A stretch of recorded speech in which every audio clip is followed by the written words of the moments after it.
Shalom Uvracha, bienvenue à tous. Je rappelle à tout le monde que notre yeshiva à Jérusalem accueille les jeunes francophones avec dortoir et cantine sur place, possibilité d'études à mi-temps, de venir se renforcer une semaine, un mois. Voilà, renseignements par WhatsApp. Alors, le mois d'Elul, c'est un mois de préparation. C'est un mois qui est très très riche en service d'Hachem, en avodat Hachem.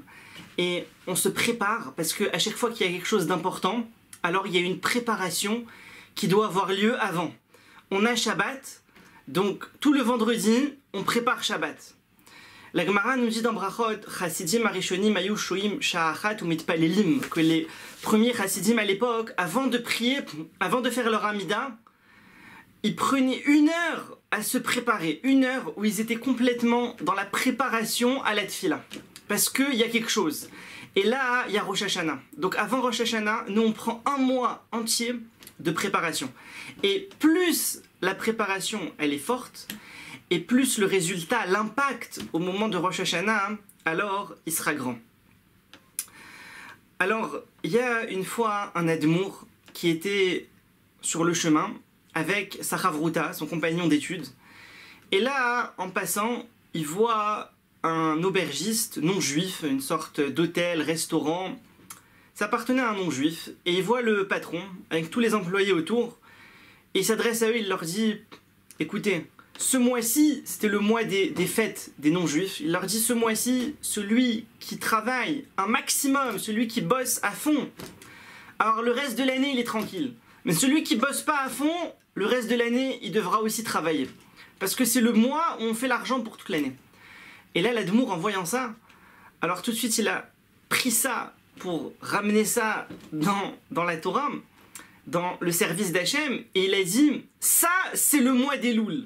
C'est le mois d'Elul. Le mois d'Elul, celui qui travaille bien au mois d'Elul, celui qui bosse à fond au mois d'Elul, alors le reste de l'année, il est tranquille. Parce que c'est le mois où on fait tout l'argent, c'est-à-dire on fait tout le service d'Hachem, toutes les forces, tout ça, ça va être au mois d'Elul. Quand quelqu'un il se lève au Slichot, le matin, il rend service à personne. Il se rend service à lui-même. On fait les Slichot non seulement pour se nettoyer, pour nettoyer les Avérotes de toute l'année. On demande à Kadosh Baruch Hu de nous pardonner. Et cette demande avec insistance, le fait de revenir chaque jour, encore les Slichot, comme ça pendant 40 jours, on insiste jusqu'à ce qu'on obtienne le pardon. Et, de l'autre côté, on demande aussi à Hachem de nous prendre en pitié pour nous permettre d'avoir une bonne année. Donc, les slichot, ils sont à 2 niveaux. C'est-à-dire, d'un côté, on a la réparation, et de l'autre côté, on a la préparation à l'année qui va venir. Alors, il faut savoir que ces 40 jours, depuis Rosh Chodesh et Elul, jusqu'au jour de Kippour, ils correspondent en fait aux 40 jours durant lesquels le Ham Israël avec Moshe Rabbeinu, ils ont fait Teshuvah. Parce que Moshe Rabbeinu, il est parti, il est monté pour récupérer les 2e tables de la loi au moment du Rosh Chodesh et Elul. Et il les a descendus lorsque Kadosh Baruch Hu a pardonné le jour du pardon à Kippour. Donc Moshe Rabbeinu, il est remonté pendant 40 jours. Et pendant ces 40 jours, qu'est-ce qu'ils ont fait le Ham Israël ? Ils ont tous fait Teshuvah, parce qu'ils avaient fauté avec la faute du veau d'or. Donc pendant ces 40 jours, ils faisaient Teshuvah. Et donc ça a laissé une force, une trace spirituelle qui fait que chaque année, ces 40 mêmes jours, ce sont des jours qui sont propices à la Teshuvah. Ce sont des jours où Akadosh Baruch Hu, il est là, le roi, il sort dans le champ, il est là pour entendre nos demandes, pour entendre nos regrets, à tel point que c'est signifié des dits du Maharou, Rabbi Chaim Vital, que le pasouk qui dit « Dirshu Hashem behimatseo », ça veut dire « rechercher Hashem lorsqu'il est présent », ça fait référence au mois d'Elul. Et « Kir'uhu bihiyoto karov », appelez-le lorsqu'il est proche, ça c'est les Aseret Yemé Teshuvah, c'est les 10 jours de Teshuvah. Et donc on voit que ce mois d'Elul, c'est un mois où vraiment la tchouva, elle est facilitée. Elle est facilitée par la force de nos ancêtres qui ont fait tchouva à ce moment-là. par la force du fait que Kadosh Baruch Hu, il vienne à notre rencontre. D'habitude, le roi, il n'est pas accessible. Là, il vient à notre rencontre. C'est-à-dire, il n'est pas accessible et on peut toujours prier Hachem durant toute l'année. Mais c'est plus difficile d'obtenir des résultats. Là, en Elul, ça va être plus facile. Et donc, c'est pour ça que chacun, durant le mois d'Elul, il doit se renforcer. On doit se renforcer à tous les niveaux. À tous les niveaux. Par exemple, au niveau de la tzedaka, puisque la tzedaka, c'est une des formes de teshuva pour réparer ses fautes. Donc on donne, on sacrifie, donc on donne de l'argent, de la tzedaka. Donc celui par exemple qui a l'habitude de donner 1 euro chaque jour à la tzedaka, eh ben en Elul, il donnera 2 euros. Et ainsi de suite, chacun selon ses moyens. Il y a le jeûne. Alors le jeûne sur une avéra. On fait un jeûne.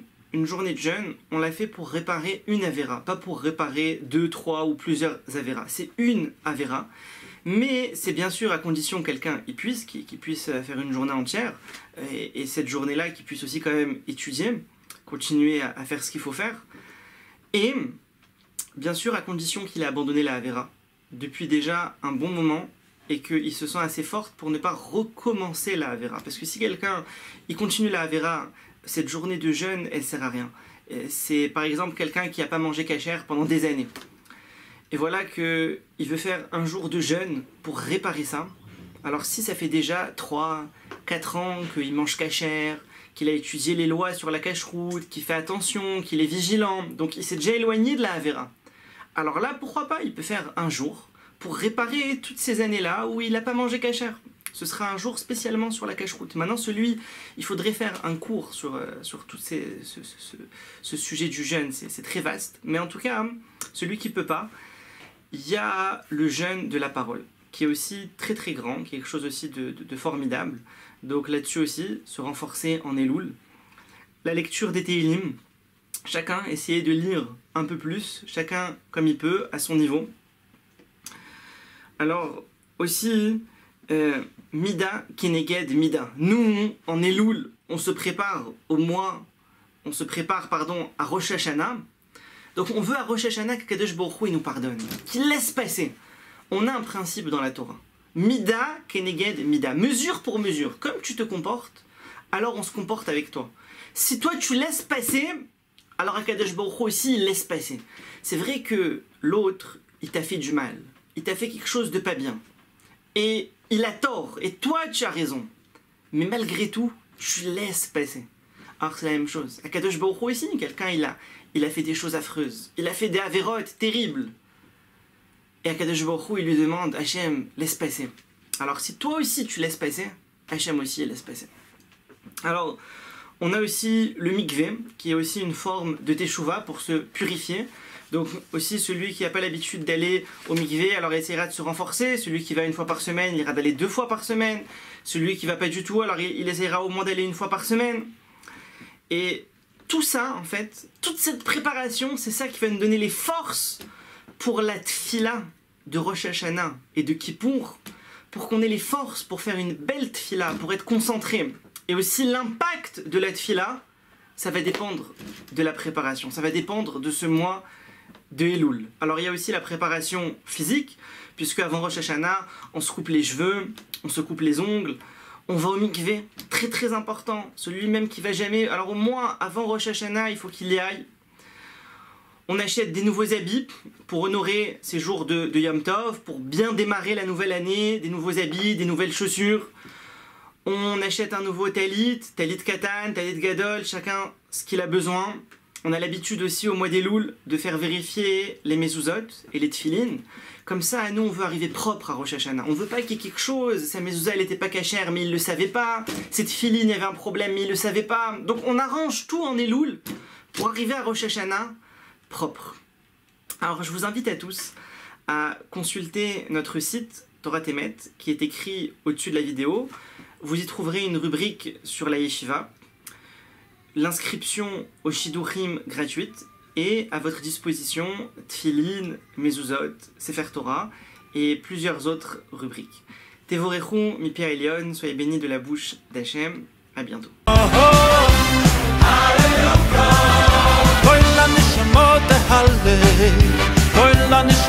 תהלל כל